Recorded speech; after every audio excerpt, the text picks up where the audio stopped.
Hey everyone! It's summertime, it's bright outside, and ever since I found out about the joys of buying prescription sunglasses, I've gone a little overboard with buying new styles and stuff. Generally, I keep to the ones that I wear every day, but I also have pretty cute ones like these heart-shaped ones that I plan on wearing more throughout the summer. The only problem is I don't have a nice sunglasses case to put them in. So today I'm going to make one and show you guys how I did it. So let's get started.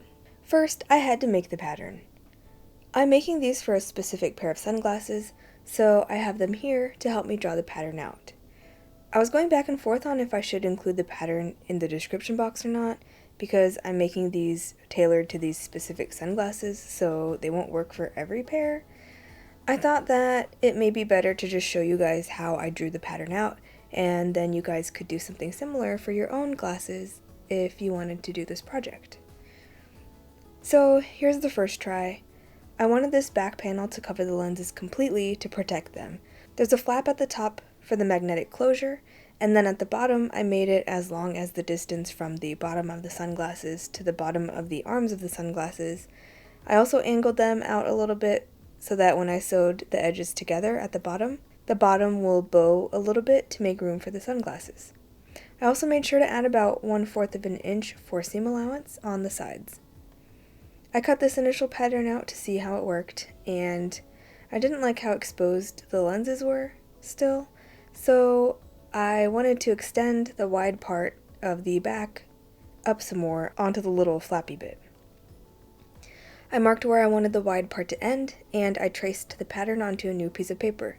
Using that mark, I extended the wideness of the flap. Like before, I cut it out and wrapped it around my sunglasses to test the fit, and it looks really good. I want to add a magnetic closure, so I marked on the flap and on the other side of the glasses case where I wanted to place them. I traced this new pattern onto a piece of leather. This is some of the thicker stock that I have. I believe it's about 1/8 of an inch, so it should be able to hold its own in my purse. I cut the pattern out and transferred the seam line and magnetic closure markings onto the back. Going into this project, I wanted to try doing it without wet forming. I scored a couple lines to help the leather fold where I wanted it to without cracking, and with the hopes that it would make the leather bend more easily without having to be formed that way. Spoiler alert, I ended up wet forming it anyway. So now I cut a small groove where the magnet will be placed on the bottom part of the case. Initially, I was hoping the small magnets that I was going to use would be thin enough to sort of sit flush with the leather once I cut a groove for it to sit in. I was hoping to be able to be sneaky and kind of shave off a thin layer of the leather, cut the groove out, glue the magnet in, and then replace the thin layer of leather, essentially hiding the magnet and hopefully making it nearly invisible. But the magnets were too thick, so I had to go to plan B. I cut the groove out as much as I could without piercing the other side of the leather. Eventually, I go back and glue the magnet in, but at this point, I beveled the edges and sanded them to round them out. I should have also burnished the edges at this point, except the two edges that were yet to be sewn together, but I totally forgot and had to do it later when everything was sewn and formed, so it was a lot trickier to burnish some of those edges. Anyway, I used this groover tool and cut a groove where the stitches would go. I punched some holes for the stitches along 1/2 of the groove line. And finally, I skipped these edges to try to remove some of the bulk from these edges. Now I used rubber cement to glue the magnet in. Then I sandwiched it in by rubber cementing a small square of fabric over it. It doesn't look the best, but this part will be hidden when the case is sewn together. The issue then was figuring out what to do for the little flap at the top.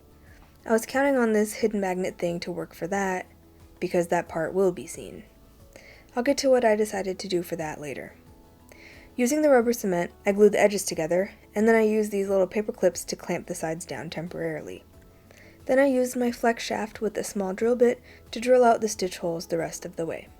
Since the leather does bow out like I wanted it to in the original design, it was kind of hard to try to align the drilled holes with the groove that I cut for the stitches earlier. I probably should have punched the holes onto the diagonal flap side of the stitches and then drilled into the back side, since that part laid flat. Oh well. So now I saddle stitched. In my last leather tutorial, there were requests to see me explain the saddle stitch more, so here we are. I'll try my best. Take a length of wax-coated thread and thread needles through both ends. At one end of the stitching, thread a needle through halfway. Then take one of the needles and thread it through the next stitch on that side. You may need pliers or something to help coax the needle through.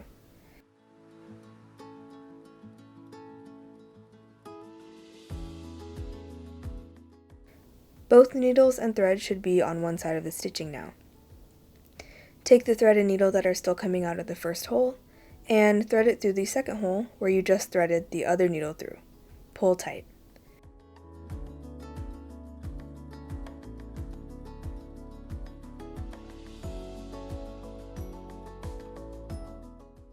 So you should have one full stitch on either side now. Then you just repeat this all the way to the end. Thread the needle through the next stitch, then thread the other needle through the same stitch, pulling tight, and so on and so forth. Make sure you keep the stitching tight as you work. Once you reach the end, just stitch backward about 3 stitches for each needle to secure the thread. Cut off the excess thread, and there you go. Hopefully that was an okay explanation. My plan C for the magnetic closure shows up here. I decided to use this washer, which is magnetic, to be the other side of my magnetic closure. I still wouldn't be able to hide the thing, but at least I could do some decorative stitching to keep it in place so it didn't look too weird. And it's thin, so it won't bulk up the case too much. I positioned the washer, making sure the metal lined up with the magnet on the bottom, and traced that onto the flap. Then I marked holes to drill out for the stitches, and then I drilled them out. I proceeded to stitch the washer on. I didn't really have a special way to sew it on, I just tried to make it look nice on the outside. And then once that was secure, I tried to close the case, and, well, it didn't work. I was pretty bummed. I set the project aside and left it for the night. Coming back the next day to figure out if I could salvage it, I finally decided to just wet form it. I should have done this since the beginning. With this, I did more of a selective wet form, where I only wet the edges that I wanted to be bent, rather than soaking the whole project like I've done before.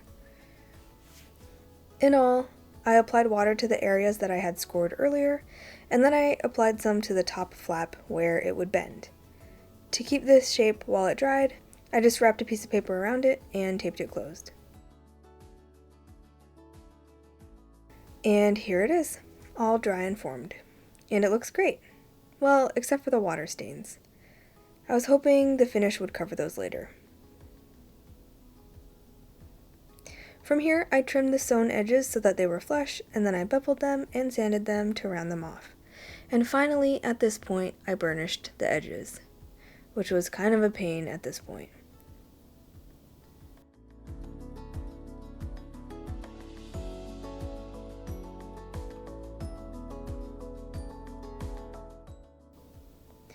So, with the washer, after it was sewn onto the case, the thread actually made it a lot harder for the magnets to kind of stick together because the width of the thread was enough to make a gap and the magnets wouldn't engage.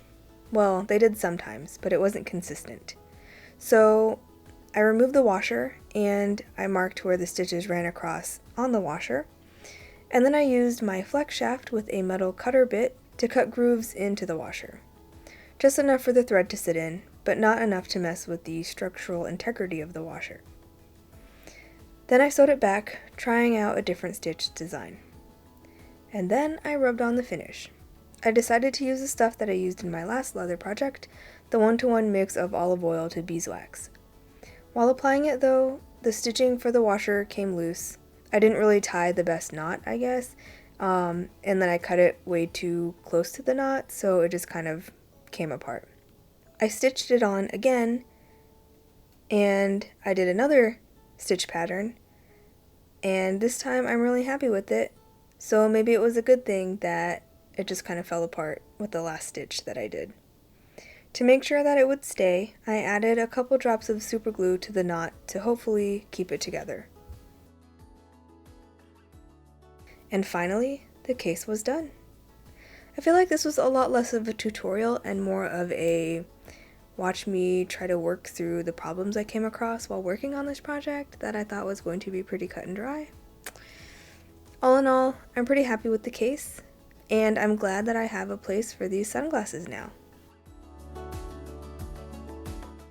I hope you guys enjoyed today's video. If you did, please leave a like, subscribe, hit that notification bell, all of that good stuff. If you want to follow me on any of my social media, those will be linked down below. If you have any questions or suggestions for future videos, please leave a comment down below, and I'll see you next week.